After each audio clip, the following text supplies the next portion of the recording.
मेरा नाम मोहसिन सलीम है। समाज सभा में मेरा काम बहुत अच्छा है, बहुत सारा काम किया है। 2017 से मैं प्रोफेसर इलेक्शन मिला हूँ, थोड़े बस काम हुआ है। अभी राष्ट्रपति में इच्छुक हूँ।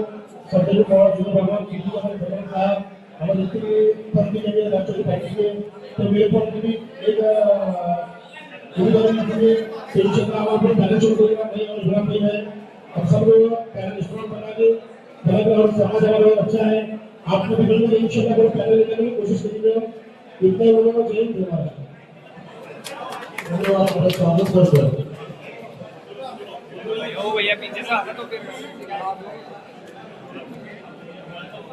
ये वो डिग्री है ना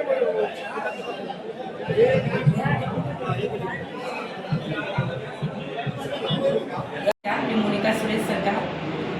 माझं आपलं हे शरद पवार गट सोलापूर यामध्ये शहर उपाध्यक्ष म्हणून मी काम केलेलं आहे, काम करत होते या पदावर। आणि आज मी राष्ट्रवादी अजितदादा गटाकडून उमेदवारीचा अर्ज भरलेला आहे। तर मी ख्रिश्चन समाजामधून येते, मी आणि माझं काम हे माझ्या समाजापुरतं नसून अदर समाजामध्ये देखील मी काम केलेलं आहे। लॉकडाऊन काळामध्ये देखील मी भरपूर काम केलेलं आहे आणि लॉकडाऊन काळामध्ये भरपूर काम केलं आहे। जर मला या पक्षाकडून उमेदवारी भेटली, आमचे ज्येष्ठ नेते सुधीरजी खरटमल साहेब, तसेच शहर अध्यक्ष संतोष पवार आणि आपले जुबेर भैया यांच्या नेतृत्वाखाली मी निवडणूक लढवण्यासाठी तयार आहे। कोणत्या प्रभागासाठी आपण फॉर्म भरलेला? मी आज प्रभाग 15 ह्याच्यातून फॉर्म भरलेला आहे, ओपन या ओबीसी महिलामधून मी फॉर्म भरलेला आहे। आणि नक्की आमच्या समाजाचं, कारण ख्रिश्चन समाजाला कुणी महत्त्व दिलेलं नाही आहे, आमच्या समाजाला आत्तापर्यंत न्याय भेटलेला नाही आहे कुठल्याच पक्षाकडून।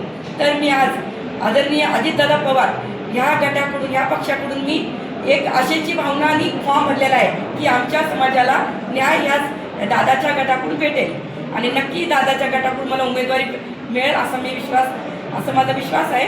आणि आदरणीय आमचे सुधीर खरटमल साहेब ज्येष्ठ नेते, तसेच संतोष भाऊ पवार आणि जुबेर बागवान यांच्या अध्यक्षतेखाली आणि यांच्या नेतृत्वाखाली मी निवडणूक लढवण्यास तयार आहे। जय राष्ट्रवादी। हो डॉक्टर। नमस्कार, मी राजेश चव्हाण, राहणार सोलापूर। आज मी माझ्या पत्नी प्रतिमा युवराज काळे यांचा राष्ट्रवादी काँग्रेस पक्षामध्ये पक्षप्रवेश केलेला आहे।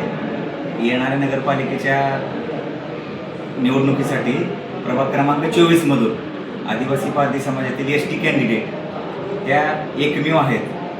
तर राष्ट्रवादी काँग्रेस पक्षाने जर माझ्या पत्नीला तिकीट देण्याची संधी दिली तर आम्ही त्या संधीचं सोनं करू आणि आम्हाला जेवढी ज्या आपल्या जनतेचे जे काही प्रश्न असतील, ज्या काही अडचणी असतील, आमच्या समाजातील लोकांच्या काही अडचणी असतील, वार्डातील काही अडचणी असतील, सर्वांच्या लोकांच्या काही समस्या असतील, तर मी माझ्या पत्नीच्या माध्यमातून मी सगळ्या वार्डातील ज्या काही अडचणी असतील ते दूर करायचा प्रयत्न करेन। जय हिंद।